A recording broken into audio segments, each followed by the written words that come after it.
우리 배열에 대해서 한번 공부해 보도록 하겠습니다. 우선 용어 정리를 잠깐만 다시 한번 해볼게요. 우리 변수를 공부할 때 variable이라는 변수명이었었고요. 영어 키워드가. 근데 이 변수의 정의를 잠깐 논의를 해보면 변수는 단 한 개의 값을 저장하기 위한 메모리 공간 이렇게 표현을 할 수가 있어요. 그래서 이 변수의 단점이 무엇인고 하니 값을 한 개밖에 저장을 못한다는 단점이 있었어요. 그래서 이제 확장이 돼서 배열이라는 걸 공부하게 된 겁니다. 배열은 영어로 array라는 키워드를 쓰게 되고요.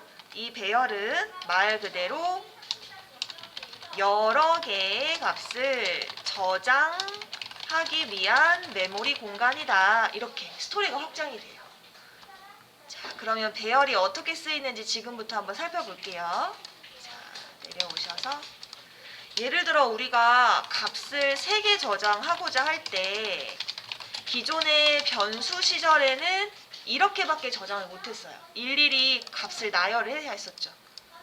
이제 개수가 많아질수록 불편함이 많겠죠. 그래서 이제 배열이라는 걸 만들었는데 배열은 기본 변수처럼 앞에 무조건 자료형을 적어줘야 돼요. 인트인지 스트링인지 더블인지. 그 다음에 기본 변수와의 차이를 위해서 대괄호를 붙이게 됩니다. 그리고 배열을 영어로 array라고 한다고 했었죠. array. 그래서 그 array의 앞글자를 따서 변수명을 arr이라고 많이 장명을 해요. 그리고 는이 나오고요. 갑자기 생소한 new라는 키워드가 등장합니다.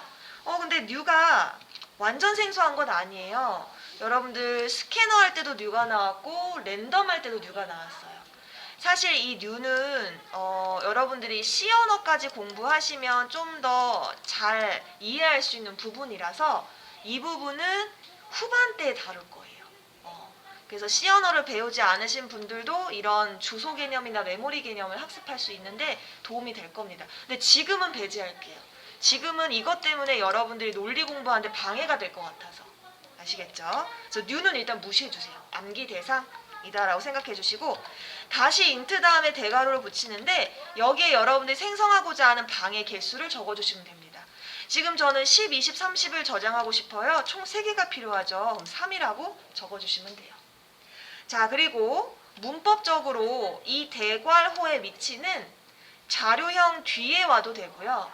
또는 해당 변수명 뒤에 와도 됩니다. 즉 표기 방법이 2가지 다 허용합니다. 지금 오류가 나는 이유는 변수의 이름이 동일해서 그렇겠죠? 네. 이렇게 생각해 주시면 되고. 자, 그러면 여러분들이 이 한 줄의 문장을 봤을 때 일단 현재는 박스를 방의 개수만큼 상상해 주시면 돼요. 그리고 우리가 일반적으로 수의 시작이 1부터 시작하죠. 그런데 이 배열은 좀 불편하게도 수의 시작이 0부터 시작합니다. 그래서 방이 3개가 있지만 0번째 방, 1번째 방, 2번째 방이라고 이렇게 읽어주셔야 돼요. 자, 그리고 또 일반 변수와의 차이점이 있어요. 여러분들 우리 예를 들어서 인티저 넘버하고 세미콜론을 이렇게 찍었어요. 네. 방만 만들고 전혀 값을 저장을 안 했죠. 이 상태에서 넘버를 출력하려고 하면 오류가 나요. 자, 마우스를 오버해보면 자, 변수 넘버는 아마도 initialized, 이게 무슨 말이냐면 값이 한 번도 저장이 안 된 것 같아, 초기화가 안 된 것 같아, 이런 의미를 갖고 있어요. 그래서 일반 변수는 값을 의무적으로 뭐라도 집어넣어야 돼요. 그래서 일반적으로 0을 많이 적죠.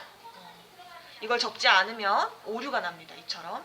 자, 그런데 배열은 너무나 신기하게도 여러분들이 이 한 줄의 문장만 적으시게 되면 방이 3개가 생성되고 각 방에 번호가 부여된과 동시에 각 방에 값이 0으로 자동으로 들어가져 있어요. 000. 여러분들이 직접 저장할 필요가 없어요. 자, 그리고 이렇게 0부터 시작하는 방의 번호를 인덱스라고 합니다. 제가 이제 반복문 할 때 i가 인덱스의 약어라고 했었죠? 네. 자, 그러면 진짜 0이 들어있는지 하나하나 살펴볼게요. 자, 자, ARR에 대괄호를 찍으시고 0번째 방 이렇게 표기를 하는 거예요. 자, 이것들을 다 출력을 한번 해봅시다. 그리고 1번째 방, 2번째 방 이렇게 출력을 할 수가 있겠죠? 네. 실행하시게 되면 실제로 000이 다 들어있어요. 요거는 주석으로 처리할게요. 그러면 여기에 만약에 쌤이 인트가 아니라 더블로 바꾸면 어떻게 될까요? 더블은 뭐였죠? 실수를 저장하는 저장수였죠? 네. 더블로 바꾸시게 되면 자동으로 값의 저장을 0.0으로 해줍니다. 신기하죠? 네.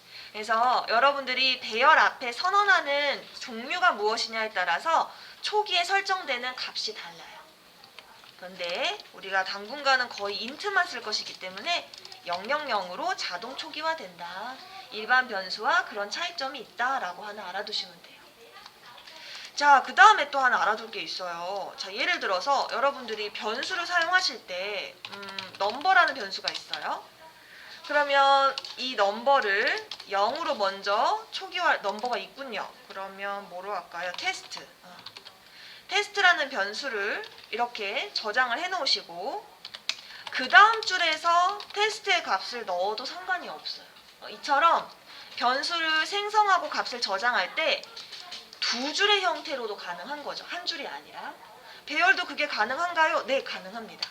배열도 인티저 대괄호 ARR 하시고 ARR이 있어서 그래요. 요건 템프로 하겠습니다.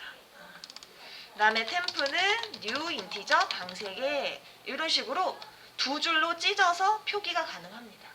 자, 그런데 앞서 설명드린 대로 모든 변수, 그것이 배열이건 기본형이건 이처럼 여러분들이 생성만 하고 값을 저장하지 않는 것은 굉장히 위험해요.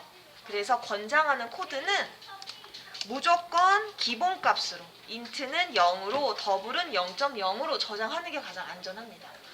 그럼 선생님 요 부분 배열은 오늘 처음 배웠는데 얘는 뭘로 값을 처음에 저장해야 될까요? 얘도 인트니까 0으로 하면 되나요? 라고 생각하시겠지만 사실 안 돼요. 오류가 나죠. 네, 요 부분을 후반때에 다룰 건데 요건 하나 암기해 주세요. 널이라는 키워드로 값을 저장해야 됩니다. 요것은 나중에 알게 돼요. 나중에 아주 명확해집니다. 지금 하나 암기해 두세요. 기본형은 값으로 됐었는데 배열은 이유는 잘 모르겠지만 널이라는 키워드로 값을 넣어줘야 되는데 이렇게 기억해 주시면 돼요. 일단은요. 좋습니다. 자, 그리고서 예를 들어 제가 템프 0에다가 10 그리고 20, 30 이렇게 저장을 했어요. 그럼 이제 출력을 할 때 사실 반복문을 그냥 배운 게 아니겠죠. 반복문을 이제 사용을 해서 우리가 배열을 출력할 수가 있습니다. 자, 보시게 되면 템프라는 이 배열에 대괄호 안에 우리가 익숙하게 봐온 일씩 증가하는 숫자가 보일 거예요. 0, 1, 2. 즉 이것은 0부터 시작해서 2까지 3회 반복하는 반복문이에요. 대신에 표기를 보통 일반적으로 이렇게 합니다. 시작값은 0부터 적고요. 마침값은 보통 2 이하 이렇게 표기하지 않고요. 여러분들이 상단에서 표기한 방의 개수로 표기를 합니다. 때문에 미만으로 표기를 하셔야 돼요. 포함 관계가 아니에요. 그리고 일씩 증가. 자, 그럼 이제 출력을 할 때 템프 대괄호에 들어가는 녀석이 바로 i가 되는 거예요. i가 0이 되기도 하고 1이 되기도 하고 2가 되기도 하기 때문에 이렇게. 그래서 코드의 길이가 좀 더 줄어들게 됩니다. 실행을 하면 동일 결과를 얻을 수가 있어요. 이와 같이.